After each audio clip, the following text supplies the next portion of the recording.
Good afternoon. This is Drew Erickson and back again for Money Not Math, episode number 95 on September 7th, 2021. It's been quite a while since I did my last Money Not Math. I apologize to those of you who have subscribed and have been following this content and been part of this discussion for over a year now. I got really good at doing it consistently for a while, and then I dropped the ball and kind of, it's funny how long it takes to build habits, but how quickly we can lose them. I won't go down a tangent with that, but a lot has changed since the last time I did a Money Not Math video. Most importantly, I guess I don't remember where everything was in life. My daughter turned 1 recently, so that's amazing from a family standpoint. Most importantly, everything's going great there, and she's doing awesome. It's really fun to see her grow, and as well as all the fun challenges that come with being a parent.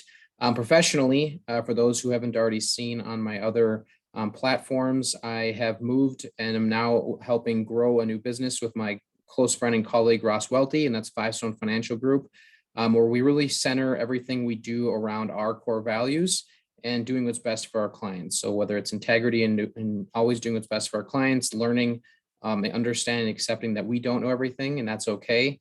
But we commit to ourselves and our clients that we'll never stop learning, and we'll never stop trying to look for the best ways to provide service and value to our clients. So with that, in today's Money Not Math episode, I guess, I'm going to be reviewing an article that I found online titled,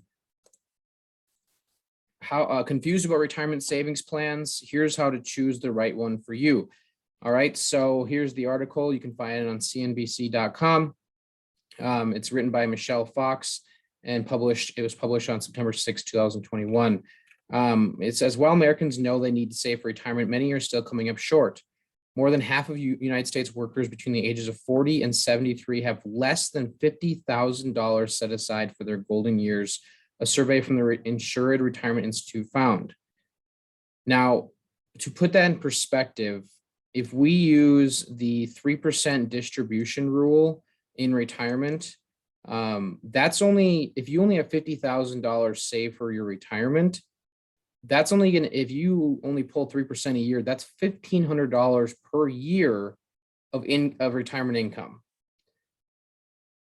So that is all that you'll be creating with $50,000. So you have to be very conscious of, if you are behind or you feel like you fit in this over more than half, asking yourself, what can you do now? Right? We can't change the past, but what can you do now to put yourself in the best possible situation moving forward, so that all of those years you worked your butt off, creating a career and a lifestyle for yourself and your family, you're able to enjoy your retirement years and kick back and relax, or, spend it however you want to spend it.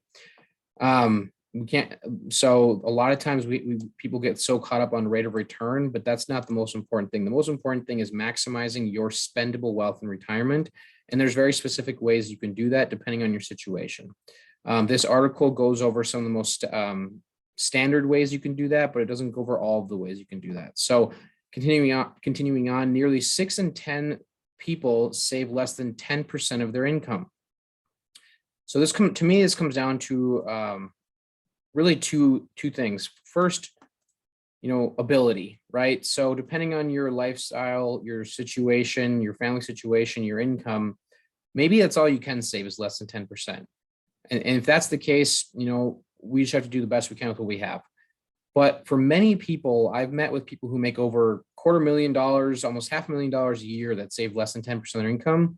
Now that's a priority issue, right? If we truly prioritize the ability to retire one day without the stress of running out of money before we run out of breath, we have to ask ourselves, is our ability to retire worth more than 10% of our income?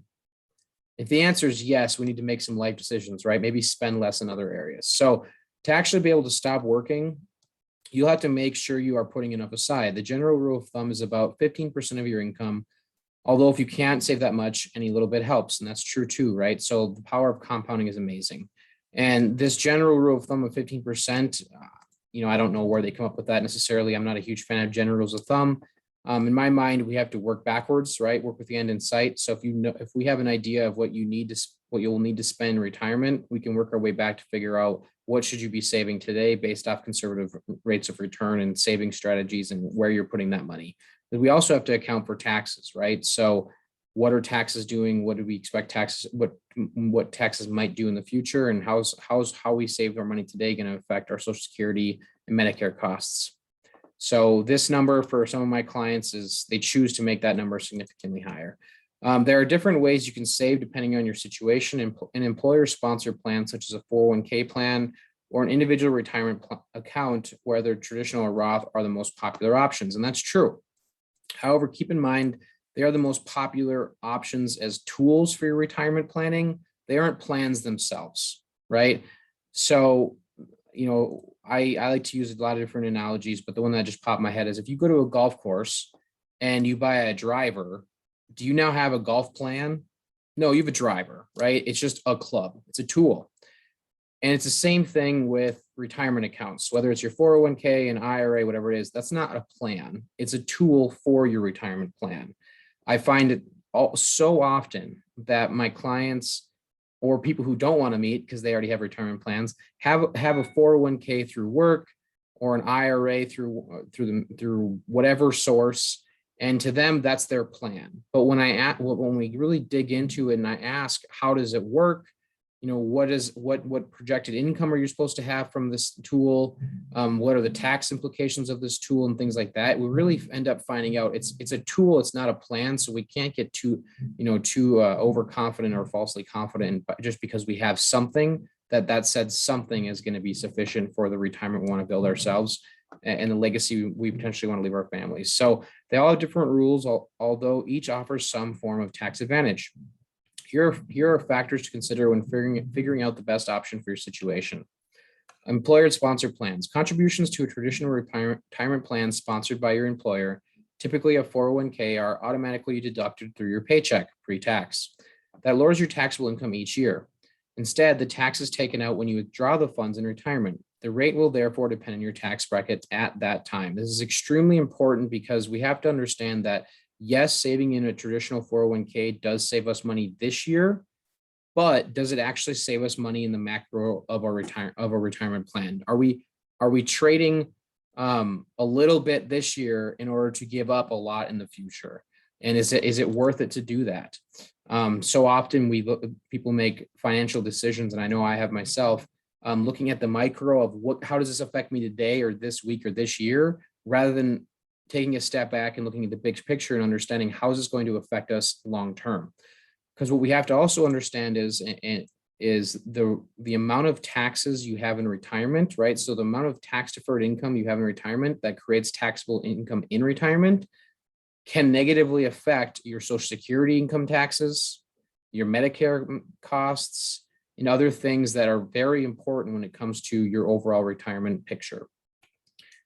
The big advantage of the 401k is that you can save up to $19,500 for 2021, regardless of income, said personal finance expert Chris Hogan, author of Retire Inspired and Everyday Millionaires. With IRAs, meanwhile, you can only contribute $6,000 this year. I've always been curious why our government put such a drastic limit difference on 401ks versus IRAs, considering they're both tax advantage retirement accounts. But neither here nor there. If you are age 50 or over, you can save an additional $6,500 in your 401k this year, or an extra $1,000 in your IRA, which, as I've said in previous videos, makes zero sense when you actually understand the power of compounding over time.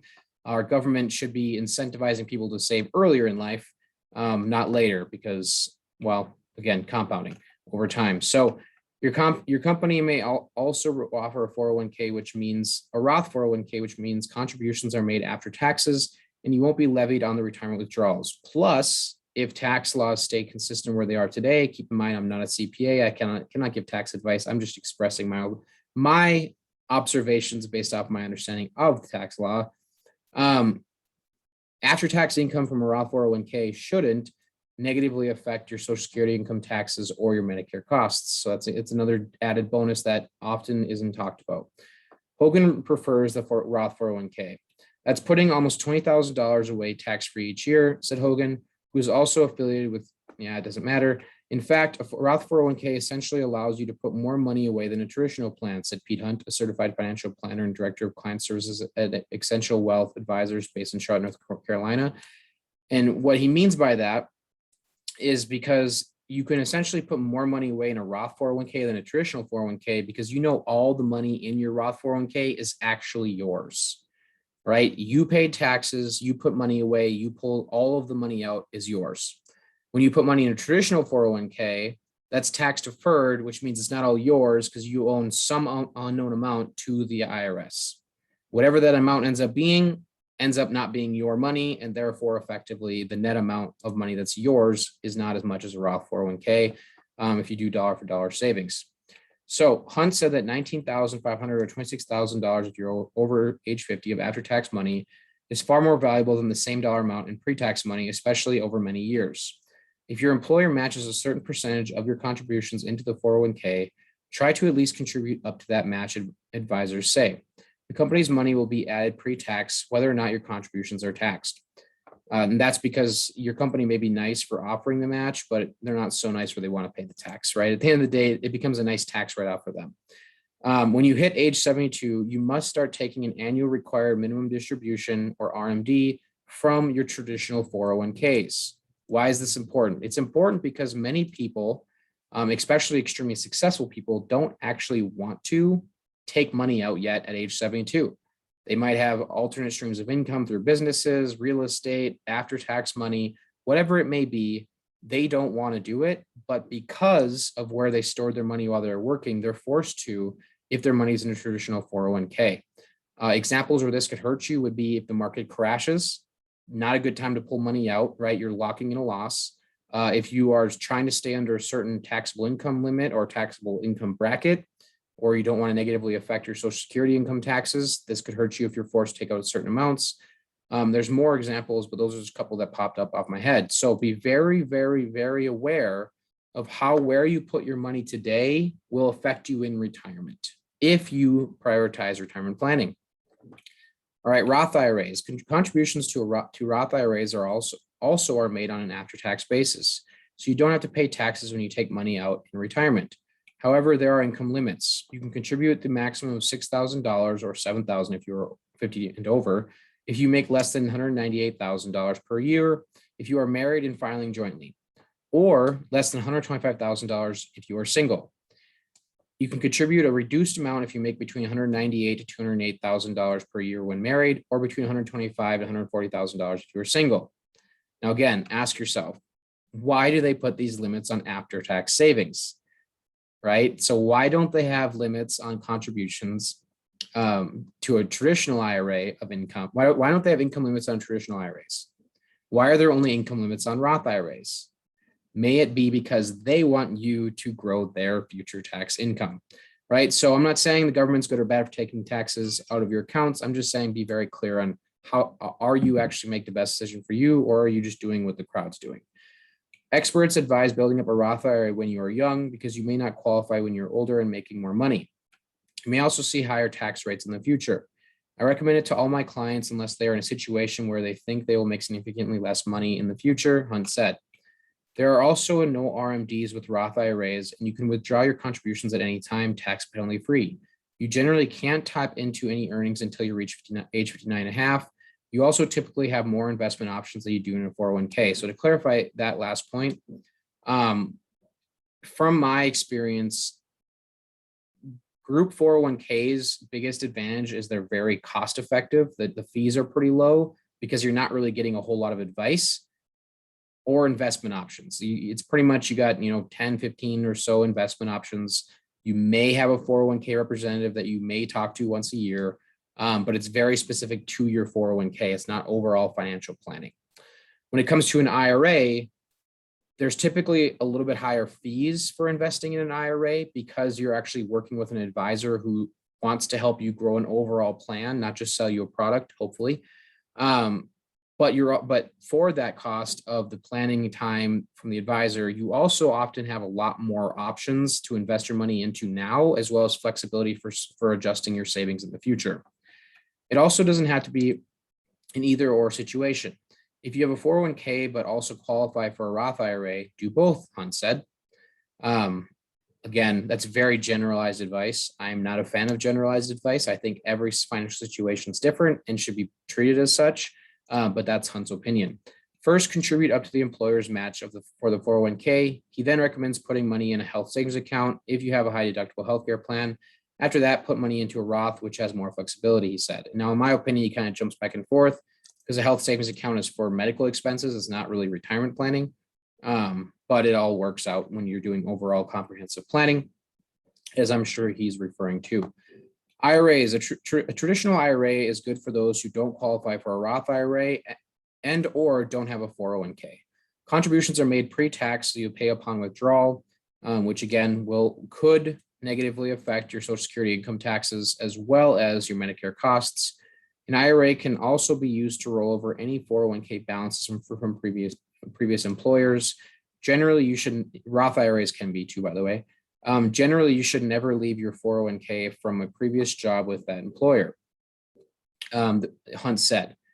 The reason for that being there's no one really planning it for you. It's just kind of sitting there and you don't have very much control over it. I'm guessing is his reasoning. That's typically the reasoning I come up with. You may roll it into your new 401k if you're happy with the investment options and want to keep things simple, he said. However, if the plan has high expense ratios, he advises rolling your old 401k into an IRA. So that is a little snippet on Roth IRAs, traditional IRAs, Roth 401ks, and traditional 401ks. Besides the commentary I added while reading through the article, I also want to point out those are just 4 of your options. Those are not your only options.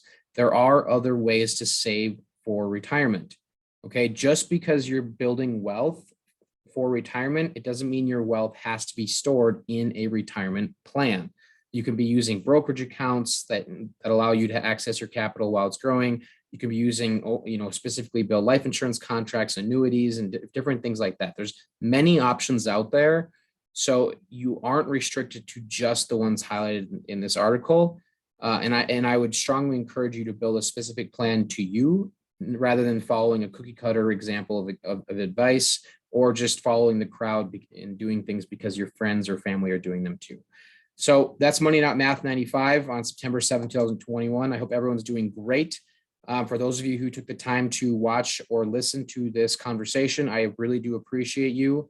I always appreciate any comments, likes, shares that you're willing to give. And most importantly, I really do appreciate any questions that you have. If you have questions on this conversation, or have requests for future Money Not Math conversations, I genuinely appreciate it. Thank you so much, and I hope you have a great rest of your day. Bye.